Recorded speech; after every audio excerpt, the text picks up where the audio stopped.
Monuments have always been around. They are a part of an ongoing dialogue, silent witnesses to the great human journey.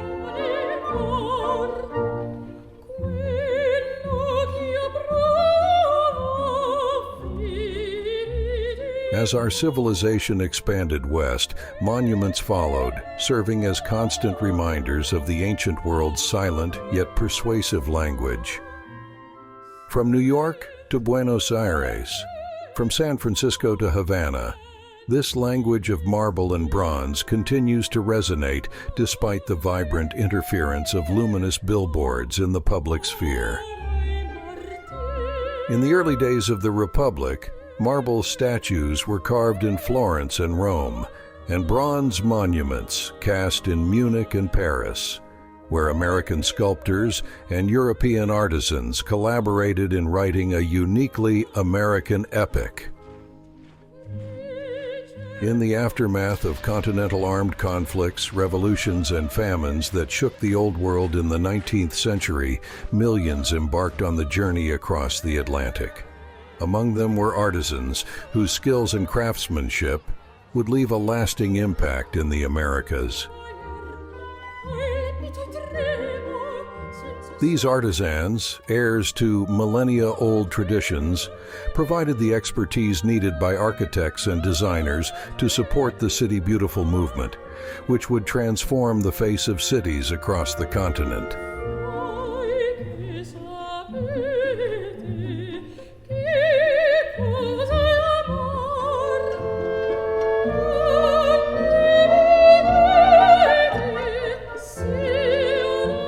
Central to this transformation was the Piccirilli Marble Carving Studio in New York. Led by Attilio and his brothers, the studio played a pivotal role in shaping American history through their masterful work in marble and stone.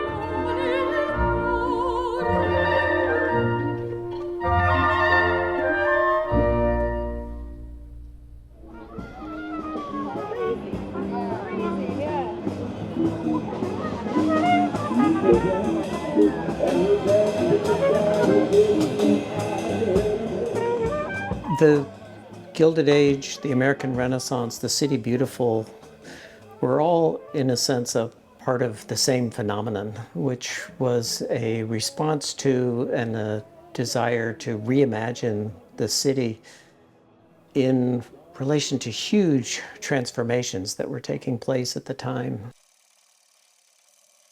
All across society, with the changes in technology, the electrification, the introduction of the telephone, the introduction of new forms of transportation, the internal combustion engine, all of these things completely changing society. So the sense of an open future, the sense of a need to find a way to represent that future in an architecture, in a form of the city that would instill civic values, would tie a set of democratic ideas to a vision of the nation as a republic. It was being led both by those in government, but also by the titans of industry, those who had found enormous wealth in this transformation of the society. And so they were creating institutions at the same time, creating libraries, creating museums, creating a kind of civic infrastructure that needed an architecture. And so they turned to ancient Rome.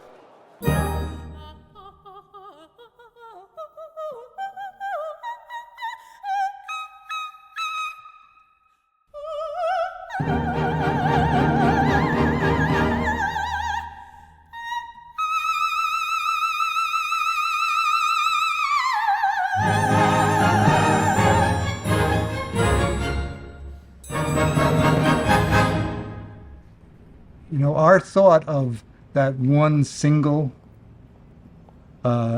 genius artist, the artist whose singular vision, that's a modern idea. The more of a romantic Renaissance idea, or even a Gothic idea, has to do with the artist as part of a community, part of a team, part of a world in which you might be at one point just moving stones for a Gothic cathedral, and other time you're actually carving something out.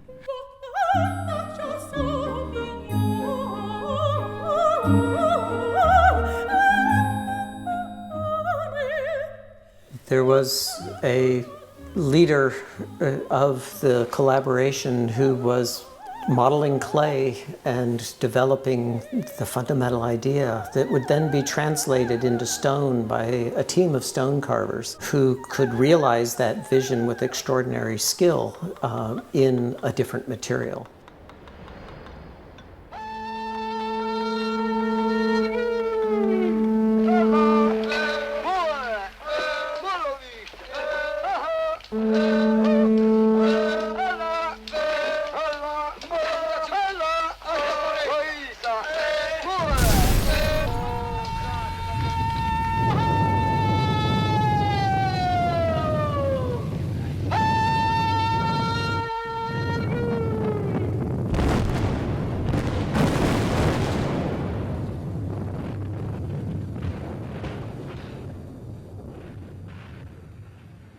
For over half a century, the Piccirilli Marble Carving Studio in New York collaborated in hundreds of private and public works of art designed by some of America's most prestigious sculptors. Their success was rooted not only in their academic training and the traditions they inherited, but also in their adherence to the spirit of the Italian Renaissance, where each family member specialized in a particular aspect of monument making and architectural detailing. Horatio excelled in ornamental details. Masaniello and Furio's bas-reliefs were exquisite. Getulio was a trusted carver and also the studio's administrator. Ferruccio maintained business connections with quarries back in Italy. And leading the bunch was Attilio, with an unparalleled creative vision.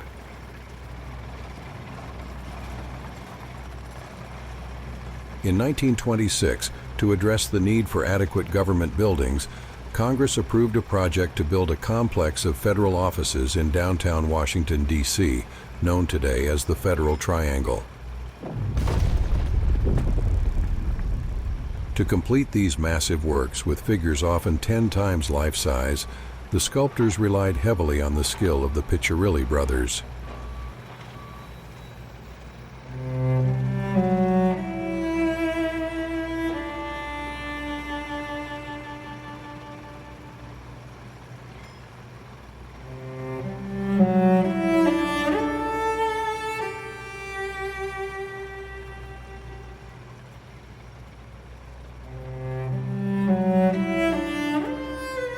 Bartlett had a long relationship working with the Piccirilli brothers, and that's typical of a lot of artists when they often have to collaborate with either a foundry or, in this case, very skilled marble carvers to actualize their pieces. And the Piccirillis, in fact, had just been working on Bartlett's figures for the New York Public Library. And even when Bartlett was first really becoming a sculptor and worked with J.Q.A. Ward on the Stock Exchange in New York, I think that's probably one of the first times where he really met and interacted with the Piccirillis. And it is a collaborative process for an artist to conceive of a figure, to model it, cast in plaster, but then to have it actualized, not in a mechanical way, but in a very human way.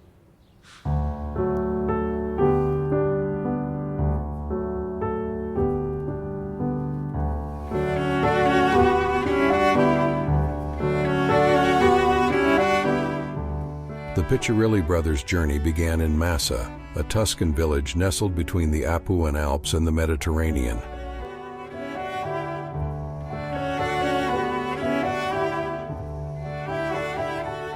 This region, famous for its Carrara marble, has been mined for thousands of years, first by the Romans and later by Renaissance masters.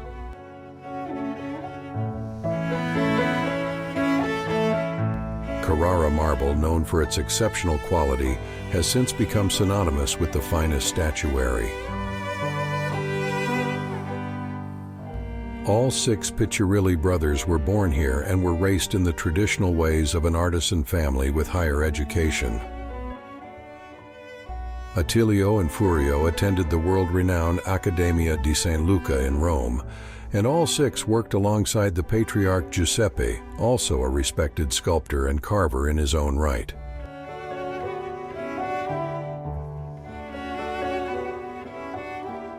It was here that Attilio completed his first commission, a funerary statue of an angel modeled after a local peasant girl, which cemented his reputation as the leading creative force in the family.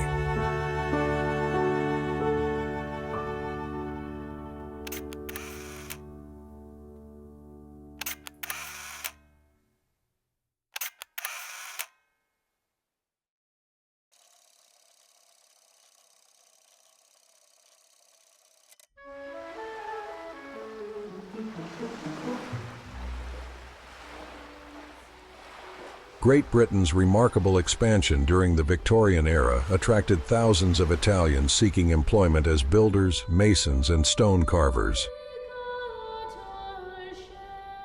Furio and Attilio, both graduates of the Accademia di San Luca in Rome, were drawn by the prospect of finding good fortune.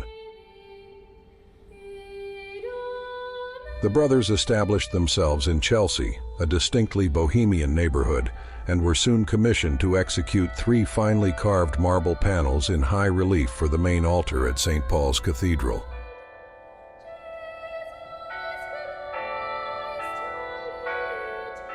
Two of the angels in the panels play musical instruments, while the third holds a rectangular column symbolizing one of the instruments of the Passion of Christ.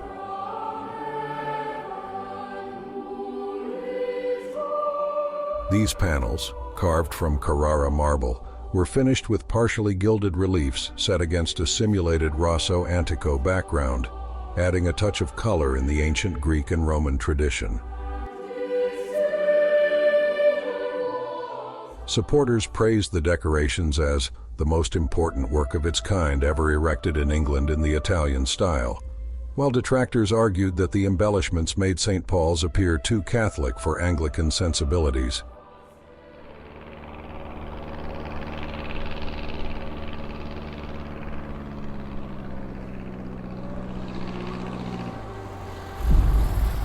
In a twist of fate, the panels survived the German bombardment in 1941, only to be permanently removed during subsequent remodeling efforts. Abandoned on the sidewalks outside the cathedral, the panels disappeared and remained lost for nearly 70 years until they miraculously resurfaced at a prestigious New York auction house.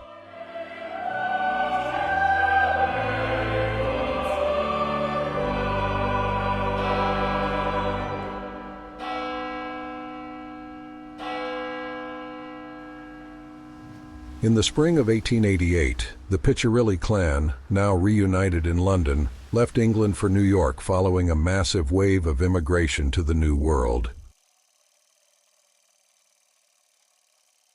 We were boys with big eyes, boys leaning over the boat rail watching New York Harbor, and saw everything with clean faces and clean shirts.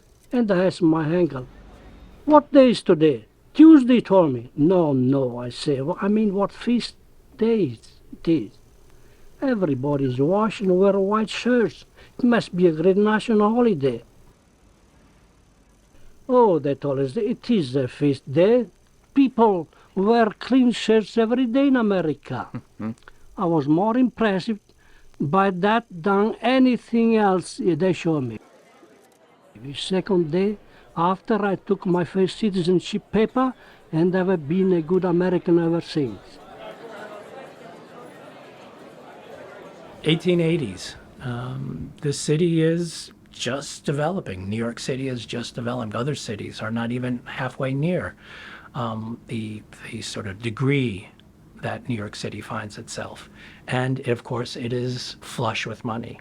It is the the age of increased industrialization and this need to present the city and to make the city beautiful in ways that was reminiscent of older models, in particular the models of Greece, the models of Rome, and the architectural wonders that were those ancient empires. And they are looking for both the manual labor that can dig the ditches, build the infrastructure, but then those artisans who can design the architectural detailing and the sculpture that will connect this new world city to the ancient worlds and the city ideals, the civic ideals.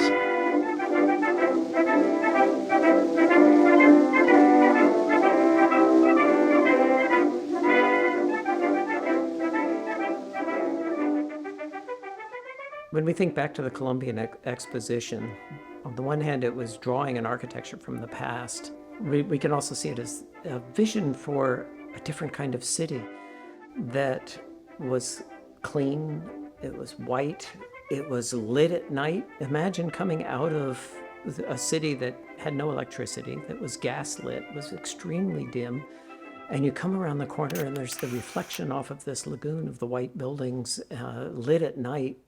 It would have been extraordinary. It would have been a vision of the future that was beyond anything that people could imagine at the time. The Chicago World's Fair ignited a profound transformation in urban planning and development, requiring greater collaboration between architects, sculptors, and artisans.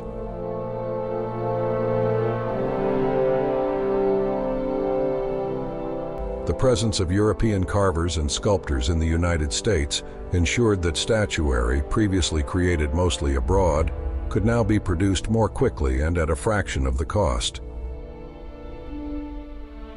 In the following decades, monuments became essential to popular culture and part of an architectural revolution, to which the Piccirilli greatly contributed as the carvers of choice.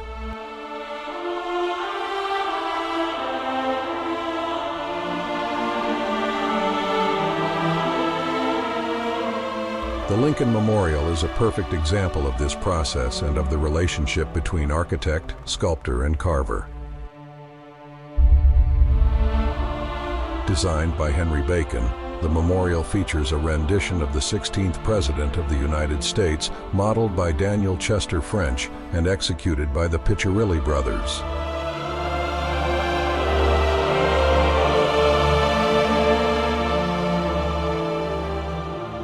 We've heard it referred to as the Temple of Democracy, and its connection to the idea of the original temple in Jerusalem.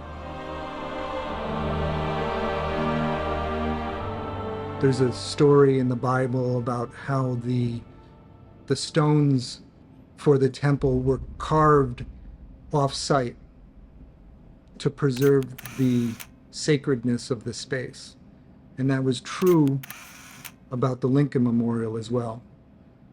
The stones were carved precisely in the Bronx and then brought to the site and assembled perfectly in a very sacred way. And so when you go and you visit the site, it's meant to be that reverence, this sacred space. And then you look at the connection between the quarry, the quarry in Georgia, where slaves that were emancipated by Lincoln. And you see these deep connections. Again, we go back to history, these longer narratives throughout history that it seems that things echo, And there's a tremendous echo with that monument, with the emancipation of slavery, and the sacredness of that space.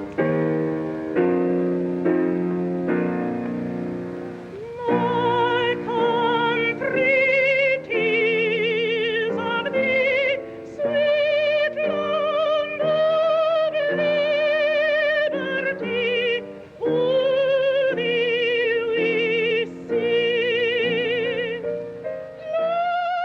Henry Bacon and Attilio Piccirilli were among the first to be granted audience with Benito Mussolini, who wanted a memorial to Italian heroes of World War I by the same architect and carver of the Lincoln Memorial in Washington, D.C.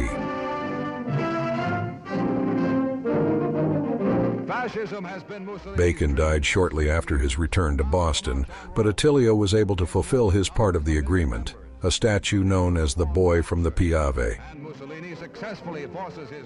The fragile figure of a nude boy meant to inspire Mussolini's youth never made it to Rome, and it was eventually gifted to the Virginia Military Institute, where it has since presided over graduation ceremony at the prestigious academy.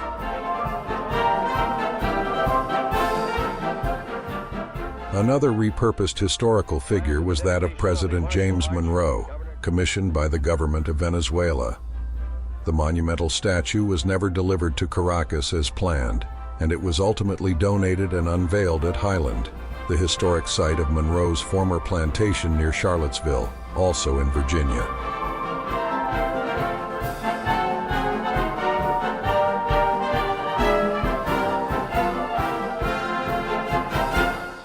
I know everybody in my life. Caruso, the great tenor, used to come to my house and sit at my kitchen table and sing for me alone. Teddy Roosevelt sat at the same table and every spaghetti that I cook. Everyone has been my friend.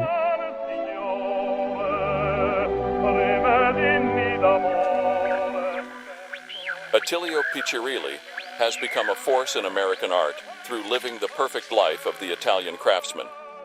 And if you want to hear about it from his own lips, you must journey far into the Bronx, where the sculptor lives in the most incredible surroundings. You enter the maze through a tall door to find yourself in a huge room filled with half-cut marble figures, dusty pediments, bits of carving, and whatnot.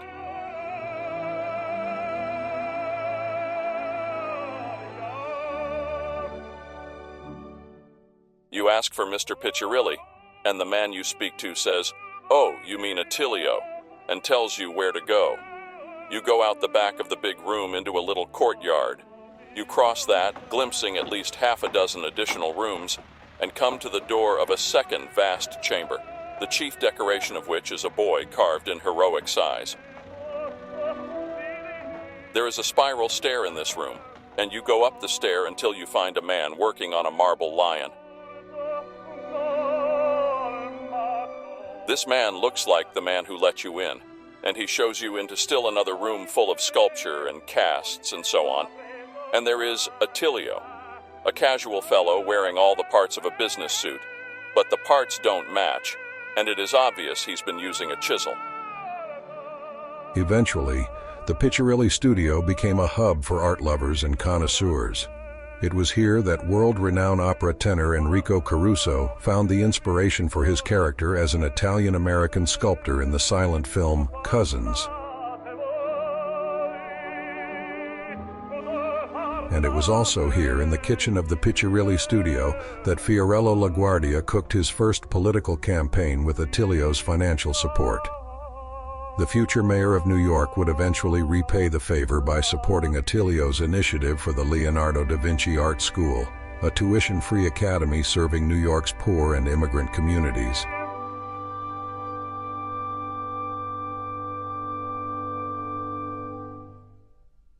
My name is Joseph D'Oronzio. My mother, Antoinette Tenerello D'Oronzio, was the secretary at the Leonardo School, and ran that place like the Gal Friday for many years for Piccirilli. And it became part of our family's lore to know Piccirilli and to socialize with him, because my mother was a connector, and it was a family affair.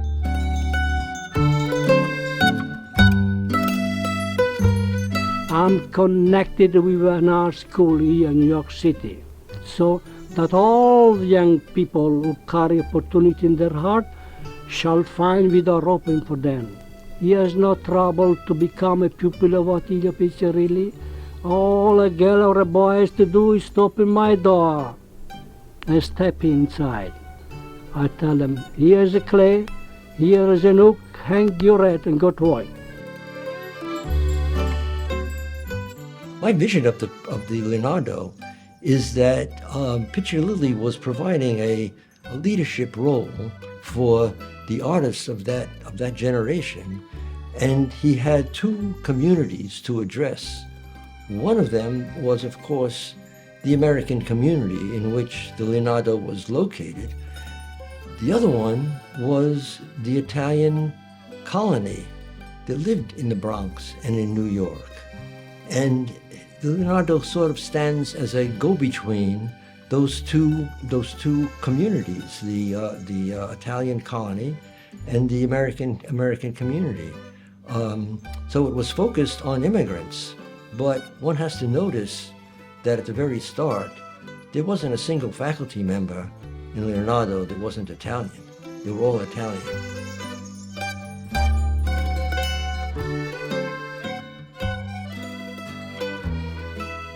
In the background, there was a great deal of pride in Italy and the feeling of superiority of its art.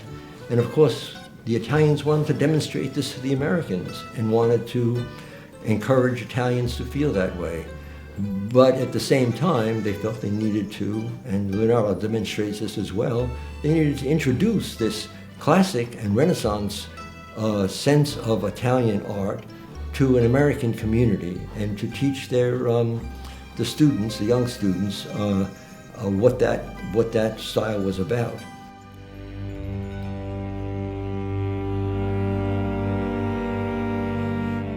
The artistic output of the Piccirilli Brothers, including collaborations with other sculptors and architects and their personal creations, is estimated at nearly 900.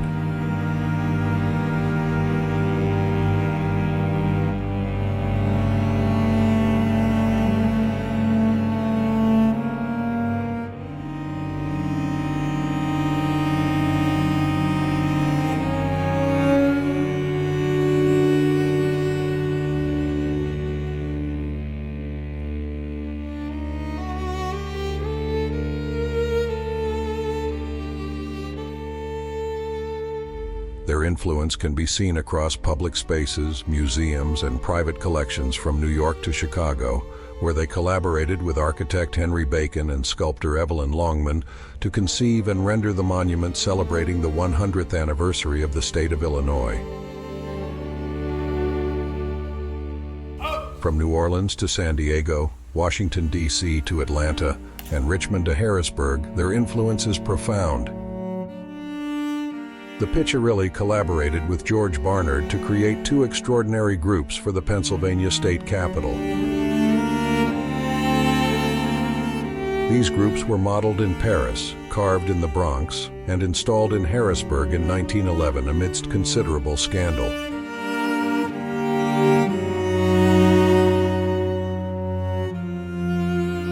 The nudity in 27 of the 30 figures angered conservative members of Parliament and religious leaders. Barnard refused to alter his original design, and the Piccirilli were called to cover the male genitalia with marble sheaths.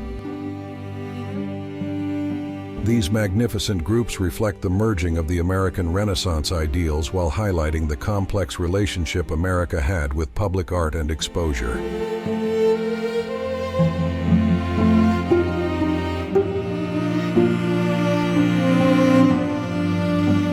It seems strange to me that some of our finest interpretations of modern America, in marble and stone, should be the work of an artist born in another land.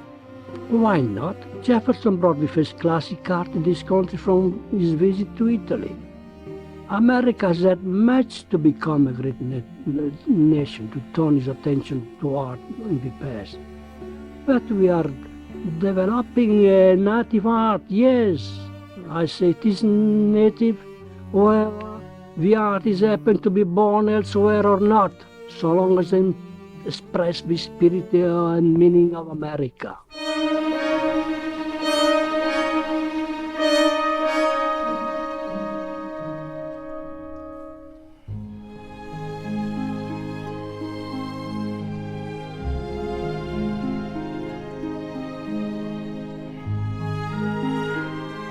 The sinking of the USS Maine in Havana Harbor triggered a wave of media frenzy and patriotism, ultimately leading to the outbreak of the Spanish-American War.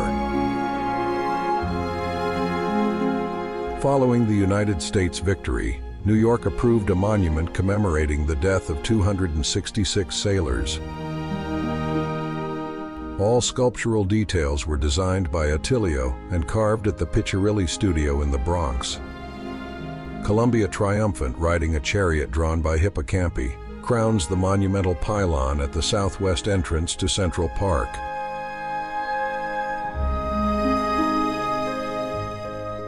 The principal group at the base, facing Columbus Circle, defines the fountain in which courage awaits the flight of peace.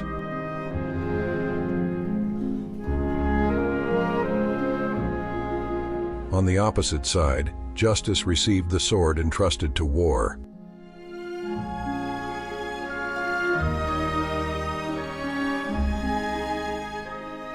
Allegorical representations of the Atlantic and Pacific flank the monument, a reminder of a war fought in two oceans, a war that marked the end of an empire and the birth of another.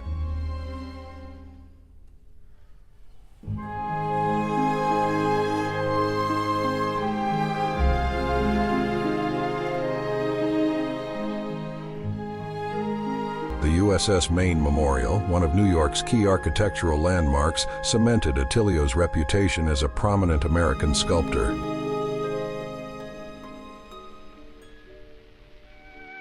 I made a big fortune? No. But I had a good life. I had worked hard from the first.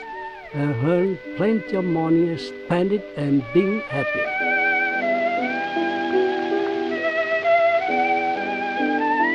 Perhaps that is the only possible route for success for an artist, not to think of work in the term of money, but opportunity of joy.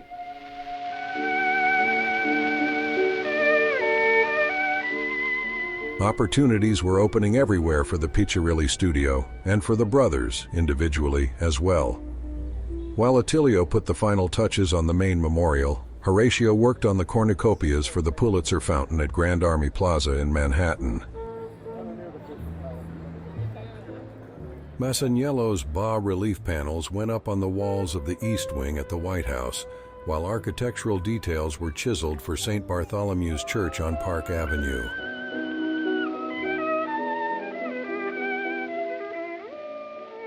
In the first 2 decades of the 20th century, the Piccirilli created timeless architectural details for multiple buildings. Attilio's signature is in the pediments at Henry Clay Frick's residence on Fifth Avenue, a commission he undertook while he simultaneously worked on 2 colossal sculptures and the central bas-relief for the Firemen's Memorial in Riverside.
Meanwhile, Furio, Attilio's longtime creative partner, crafted figures for the Bronx Zoo, where he was inspired to create the seal, which ultimately secured his reputation as a fine art sculptor. The seal is shown at the National Academy of Design in 1929. It wins the Spire Prize for the best representation of an animal in painting or sculpture that year, and that's a big deal. And Daniel Chester French, who is by then has brought together this really representative collection of American sculpture, wants this piece for the museum. He writes that he hasn't acquired much in the last several years. He's only 2 years before his death, but he remains active as a trustee and really nominally the curator of the American Sculpture Collection at the Met, and acquires the seal. And it is, it says everything about Furio as an artist in the care that he chose what type of stone to use, the Belgian black marble that it's so beautifully carved in terms of the attention to texture and sheen and the naturalism of the figure. I mean, anyone who's watched seals knows that he really nailed it. It's, it's both naturalistic, but in a sense it's stylized. It just doesn't need that much detail to get across the character of that animal. And he does so expertly. And it really becomes his signature piece in the sense that he produces several other carvings of it beyond the one that was finished in 1927 and joined the Met's collection in 1929. Well, I guess what separates Attilio from his brothers is his obvious leadership qualities, because they all trusted him. Probably his ambition to create a kind of legacy. And then, of course, his own intrinsic talent. I think he and Furio were the two most talented, Furio in terms of bas-relief sculpture, and Attilio in terms of the entire three-dimensional figure.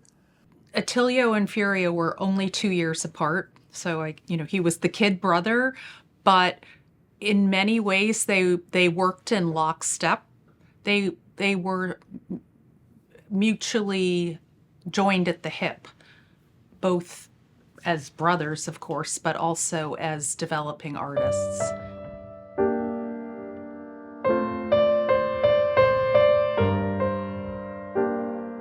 The most appealing thing about Piccirilli's body of work, these 7 female nudes that he did over a dozen years or so, is the fact that they convey a great deal of emotion within each figure, but they also reveal that this artisan, who was working for many other sculptors, was also quite aware of modern movements that were going on. In America, one of the most popular sculptors of that period was Elie Nodelman, whose simplified, streamlined forms are one aspect of a modernism. Another artist in Europe would have been Brancusi, who's taking these forms and simplifying them. Piccirilli was not opposed to that idea.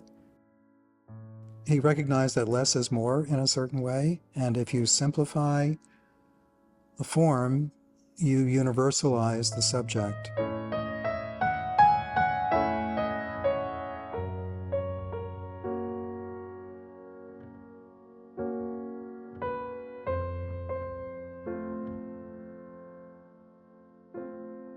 The wonderful quality of this material is that with light, there's a kind of translucence in the stone, but the translucence, it's almost like alabaster sometimes. The very graceful gesture of her hands, that is not a stock standard treatment of hands and fingers, but is very delicate and poetic in a way that offers a kind of balance to the simplified face and form that he's doing elsewhere. And when you look at the head of Fragilina, and the simplification of form and the modern quality of it.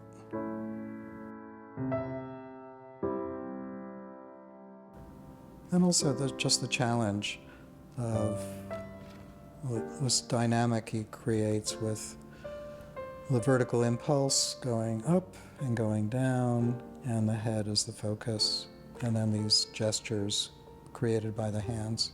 It's really just brilliant, wonderful sculpture.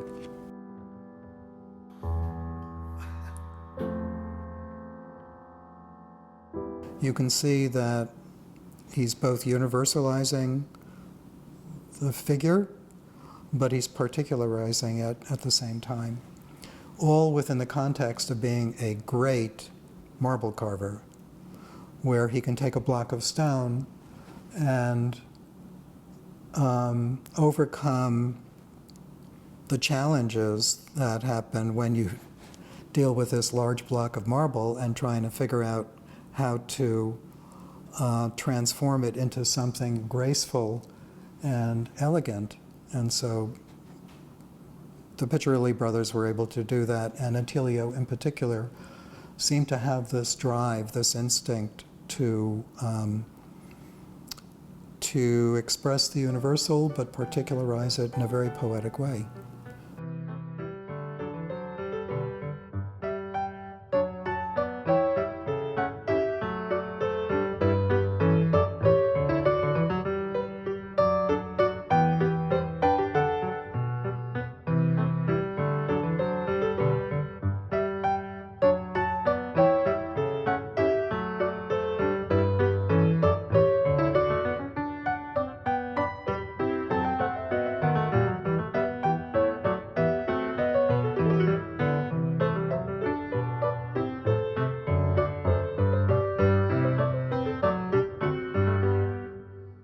What things make the foreign-born citizen into a good American, Mr. Piccirilli?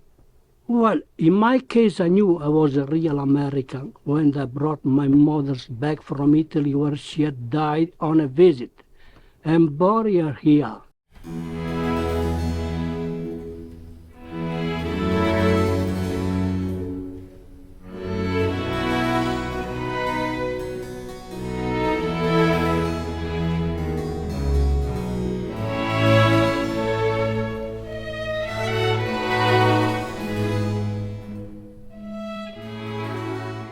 I made a statue of motherhood for her grave.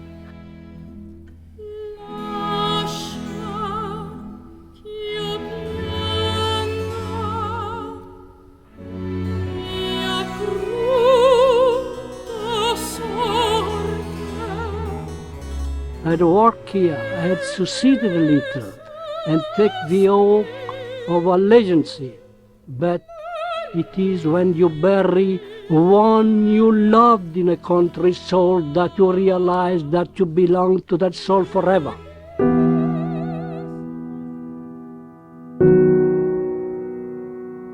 I think what's been most interesting about Piccirilli is the things that he did for his friends.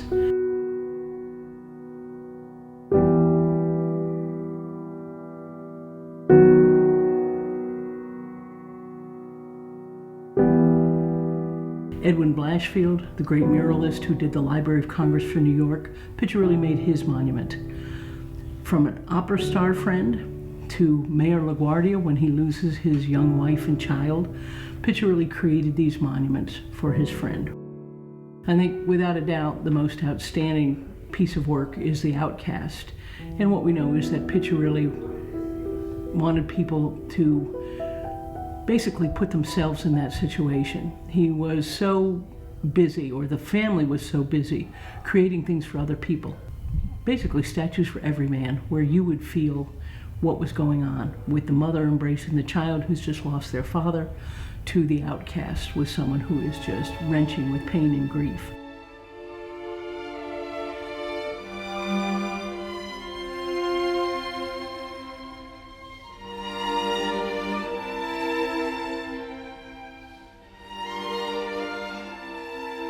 The way you have to experience the outcast is you have to visit it.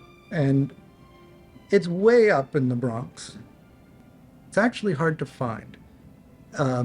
It's like in this small little grotto. And it's so appropriately placed. But as you approach it, you realize it's enormous. It's well above life size. And that's important because of context. If it's outside and it's just straight life size, it disappears. But here you have this enormous marble sculpture hidden in this little grotto at the gravesite of his nephew. And there's something so poignant about that. And the subject is a young man who's in some sort of anguish. Doesn't matter what. Doesn't matter. It's just we all know the feeling. We know the feeling of anguish, of loss, of separation, and you see it in the way he's compressing his muscles. And what that tells you is that he's in movement. If you see a static figure, the muscles aren't in movement. They don't pop. And this is so that figure has just gotten into that pose and is moving in and moving out of that pose. He's not comfortable. He's not happy.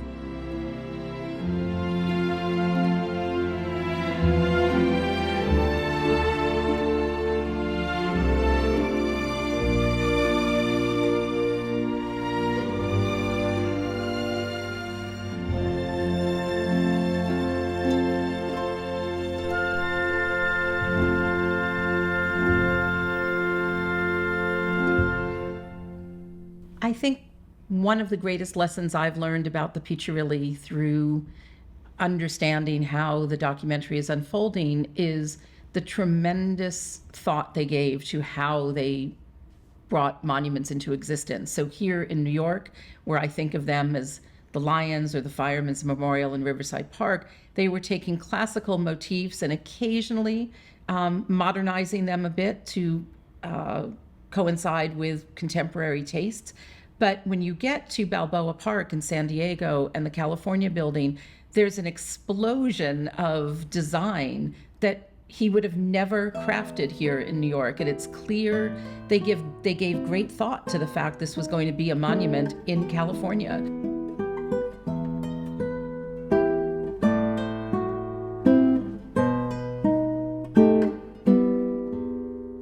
The Panama Pacific Exposition in California afforded the Piccirillis with an opportunity to showcase their exceptional skills.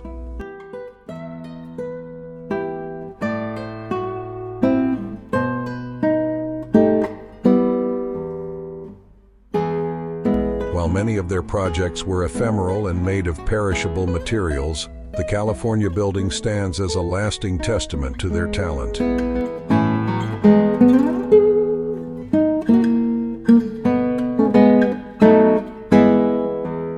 The facade, inspired by Latin American Baroque architecture, demonstrated the Piccirilli's ability to work beyond the neoclassical and early modern styles.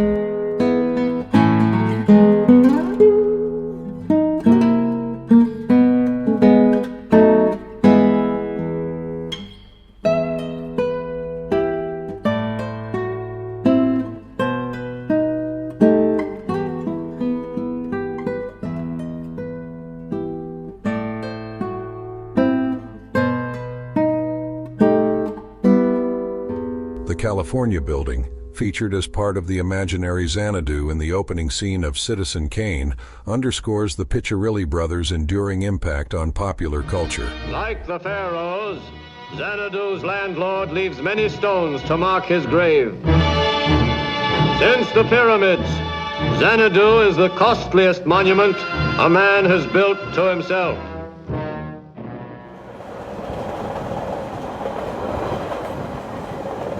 Following the exposition, the Piccirilli studio was commissioned to create 500 sculptures for the Riverside Church in New York.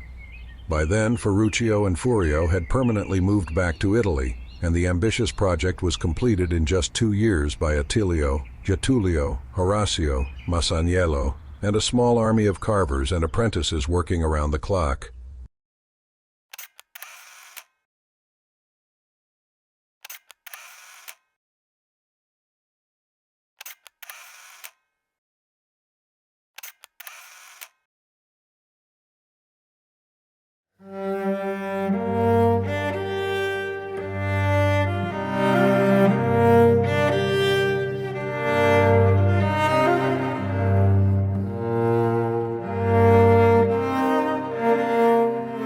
The Riverside Church, an architectural marvel inspired by the Cathedral of Our Lady of Chartres in France, was reimagined by Rockefeller as a sanctuary where the carvings honor both the sacred and the secular.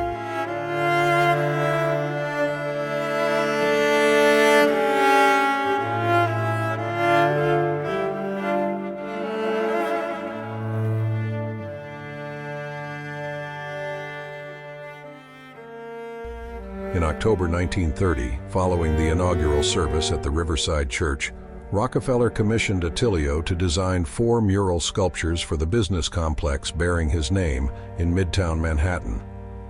The millionaire and philanthropist envisioned the Rockefeller Center as a sanctuary where New Yorkers could find solace and inspiration through art in the midst of the Great Depression.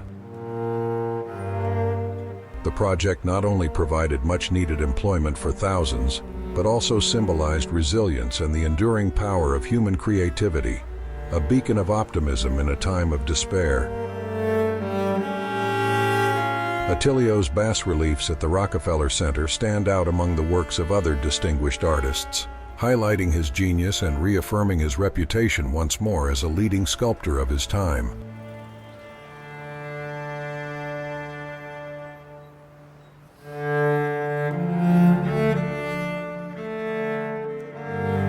Joy of Life on West 48th Street serves as a reminder of the importance of color in ancient Roman and Greek art.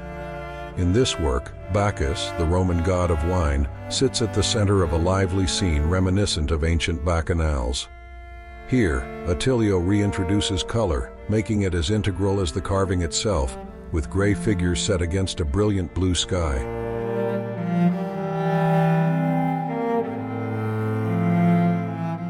Commerce and industry further exemplifies this union of form and color. Located directly across from St. Patrick's Cathedral, this large polychrome-painted limestone cartouche features 2 monumental figures representing the fundamental trades of the nation.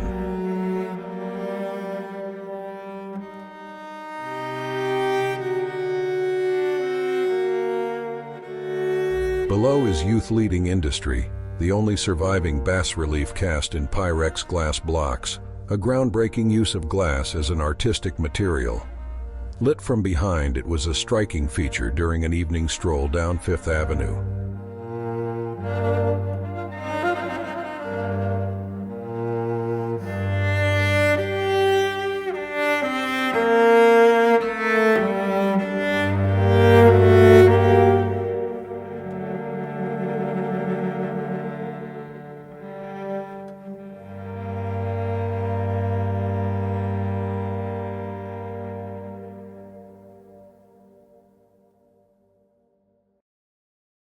So what do you know about Marconi? Well, the Marconi Monument in D.C. is the last of the Attilio's public commissions.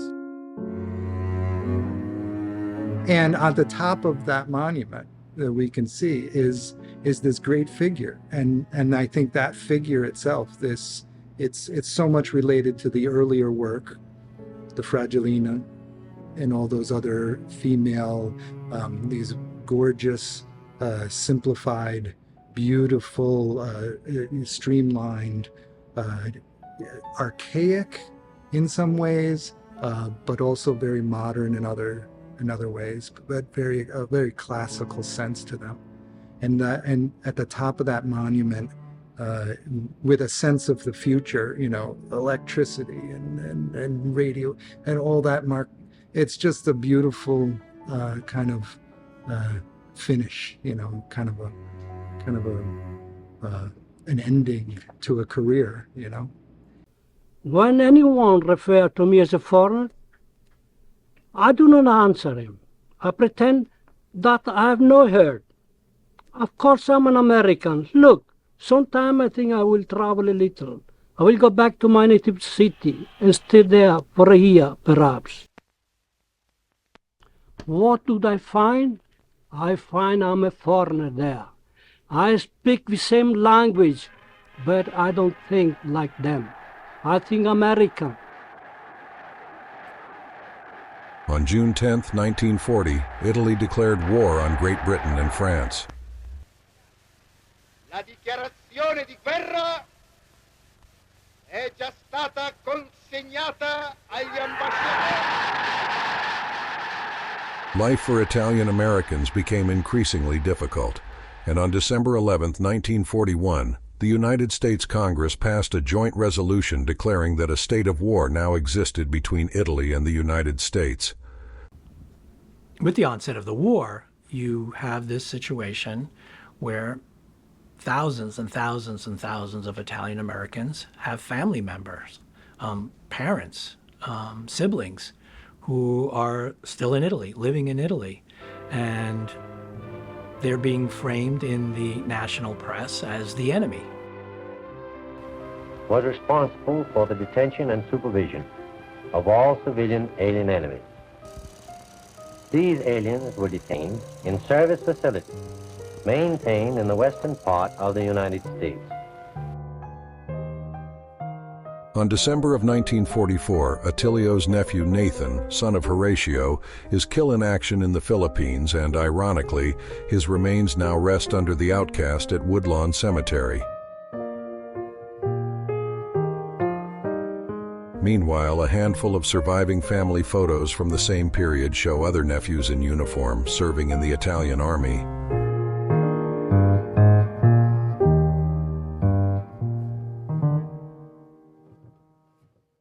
Newsreels widely shown in New York movie theaters captured the bombing of German-occupied Massa, where the Piccirilli's extended family still resided.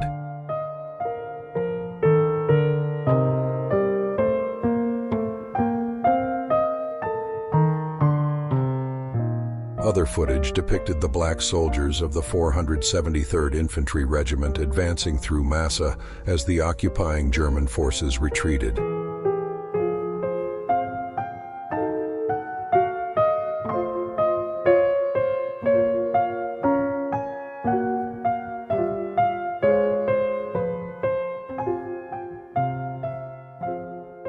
As financial support dwindled, Italian cultural institutions were forced to close, and the Leonardo da Vinci Art School was no exception.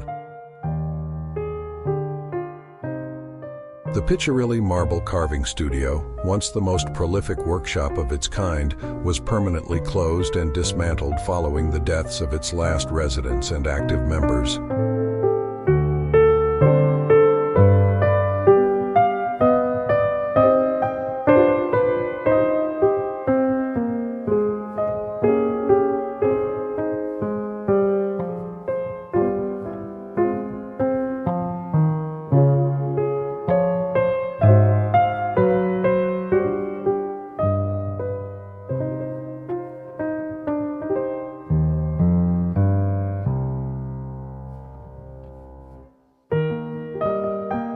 Attilio died on October 8, 1945, while in the care of the Franciscan Sisters of the Poor, and is buried in an unmarked site at Woodlawn Cemetery in the Bronx. The following year, the studio was liquidated, and all business as well as personal records were scattered or lost. Getulio, the youngest of the famed sculptors, died 2 days before Attilio. His descendants still live in the Bronx and nearby communities in upstate New York and New Jersey. Ferruccio, the eldest, passed away in Italy, leaving behind his wife and children. Furio died 4 years later, most likely in Rome, where his descendants can still be found. Masaniello, also known as Thomas, lived to be 80 in New York, and his descendants can be found across the United States.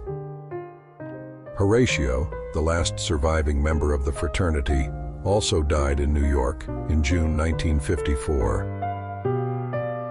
The space once occupied by the Piccirilli Marble Carving Studio in the Bronx is now home to the Kingdom Hall of Jehovah's Witnesses, a congregation serving a large community of new immigrants and refugees from Central America.